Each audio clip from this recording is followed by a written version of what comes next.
البدع والأهواء، أهل البدع العقائدية وأهل البدع السياسية. نقول بيننا وبينكم السلف، بيننا وبينكم الكتب، كان فيقول البدع بيننا وبينكم.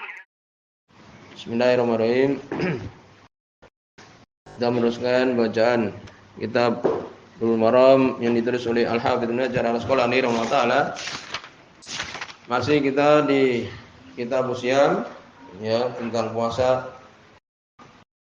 Sebutkan pada pertemuan terlewat, boleh seseorang untuk bercelak ketika puasa Ramadan. Lebih bagus meninggalkan berpegang ketika puasa Ramadan. Kemudian juga barang siapa yang sengaja muntah mengeluarkan apa yang di perutnya, maka membatalkan puasa dia. Adapun permasalahan ya seseorang ketika safar mana yang afdol, berpuasa ataukah tidak, kemarin saya sebutkan apabila itu tidak memberatkan dia maka berpuasa lebih bagus. Tetapi kalau memberatkan dia ya maka untuk dia berbuka. Ini sama. Adapun Imam Sunani di 10 salam beliau mengatakan fa bihadzal lafadz dalalah ala annahuma sawa.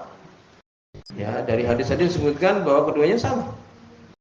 Ya, dari hadis Aisyah kisah Hamzah bin Amr al-Aslami yang beliau biasa berpuasa, bahkan ketika safar tidak berat berpuasa, berarti sama. Puasa sama saja. Ya demikian. Dan dibahas dalam permasalahan ini bahwa safarnya bagaimana kalau safar bepergian itu setelah kita sebutkan jarak dan sebagainya ya, tidak ada batasan, kembali kepada uruf kebiasaan dikatakan safar ya safar. Demikian juga ada yang safar dulu berjalan kaki, naik onta, sekarang naik pesawat berkilo-kilometer bahkan 100 kilometer dalam waktu mungkin cuma satu ya atau lebih bahkan 500 meter cuma waktu dalam 1 jam saja.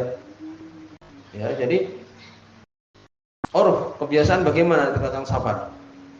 Kemudian apakah masuk di situ safar maksiat? Jawabannya adalah termasuk. Walaupun safar maksiat itu berdosa, tapi tetap dia boleh untuk tidak berpuasa. Karena ayatnya adalah umum.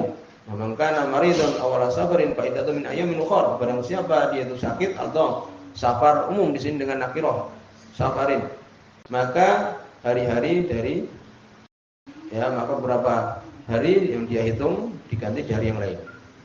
Berarti umum. Sebagian safar berkreasi ke tempat-tempat maksiat umpamanya, ya kan? Atau pekerjaan yang di situ haram umpamanya, sampai safar dia, maka masuk juga. Kemudian juga disebutkan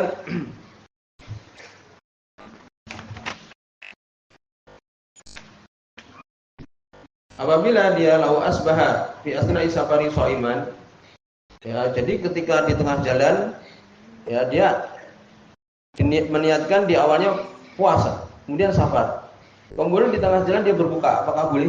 Boleh. Ya, boleh saja. Di tengah perjalanan dia merasa berat kemudian berbuka, tidak masalah. Kemudian juga disebutkan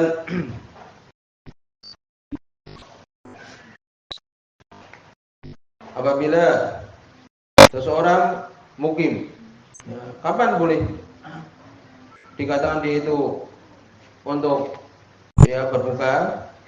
Ya, ini disebutkan ketika dia berpisah dengan daerahnya. Ya, disebutkan di sini anahu yuftiru inda ayyufarik buyut qaryatihi. Jadi dia berbuka membatalkan ketika dia apa? Ketika dia keluar dari kampung halamannya. Berpisah dengan rumah-rumah yang ada di kampung halamannya. Ya demikian. Jadi ketika dia berpisah, ya keluar dari negerinya, kemudian dia baru berbuka. Bukan demikian.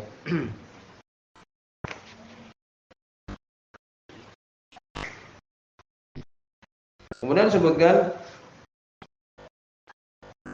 kalau seseorang safar, ya kemudian dia tiba di tempat itu dan dia sudah berbuka, apakah kemudian sisa waktunya itu dia berpuasa? Ya tidak.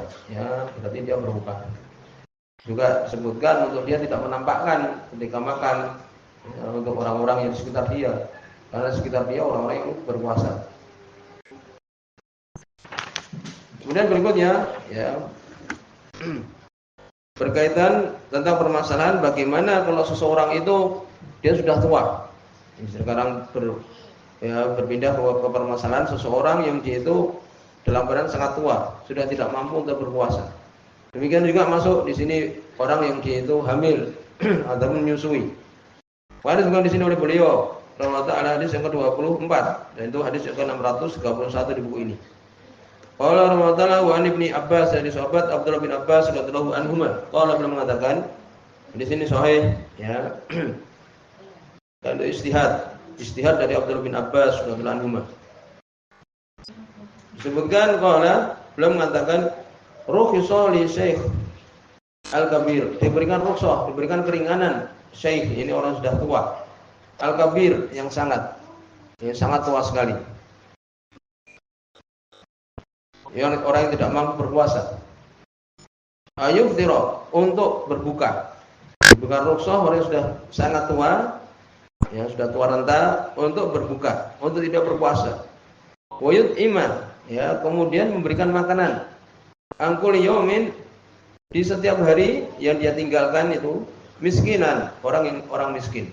Ya, demikian. Jadi setiap hari dia memberi makan satu orang miskin. Wala qada alaih, dan tidak ada qada, ya, tidak ada mengganti atasnya, tidak perlu mengganti. Rawahu Daraqutni, meriwayatkan Imam Daraqutni, wal Hakim, demikian juga Hakim, wa shahah, dan keduanya mensesuaikan hadis ini. Jadi orang yang dia itu sudah tua tidak mampu untuk berpuasa, boleh untuk tidak berpuasa, setiap hari memberi makan ya orang miskin.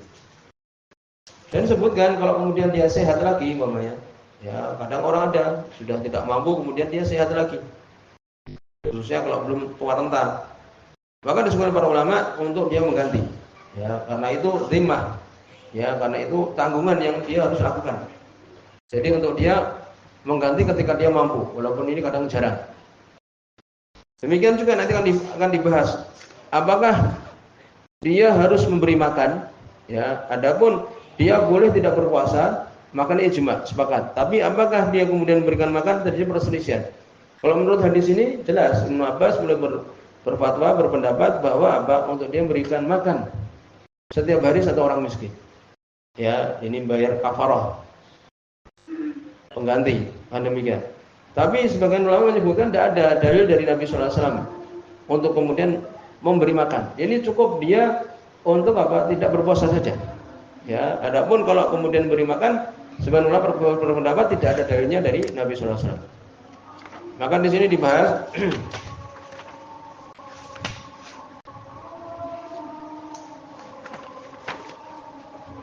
jadi dari orang yang tua, demikian juga perempuan yang sangat tua juga, yang tidak mampu untuk berpuasa, maka boleh ya untuk dia tidak berpuasa. Itu dari ijma dari para ulama.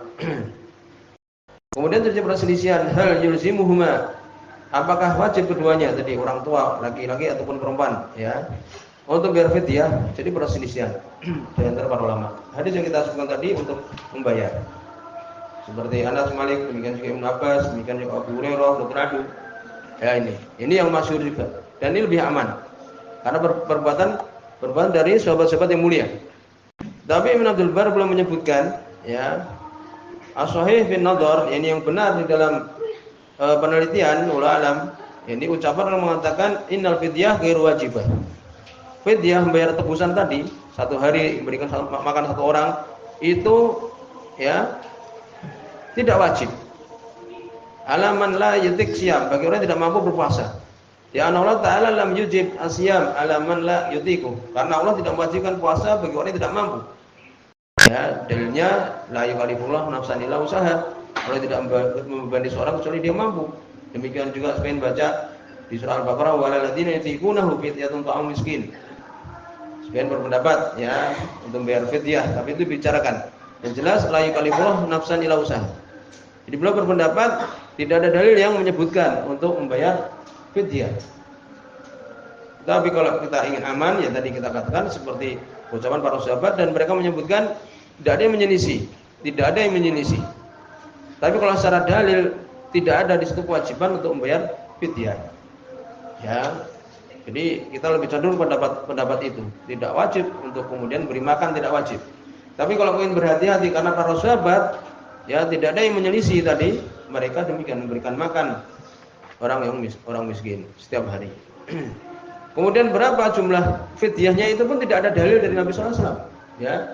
Ini menunjukkan juga bahwa tidak ada kewajiban sebenarnya memberikan makan kan itu. Karena berapa jumlahnya itu tidak disebutkan.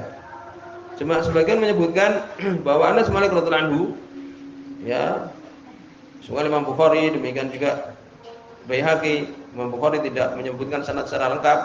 Ketika beliau tua, ya kana dhaufa qabla mauti bi'am, sebelum beliau meninggal 1 tahun atau 2 tahun, fa'at ma khubus walam. Berikan makan roti dan daging. Nah, kalau kita mungkin ya nasi padang 10.000 sudah. Nah, ini yang paling mudah. Ya, ulang demikian. Di sini semoga sudah ila anta.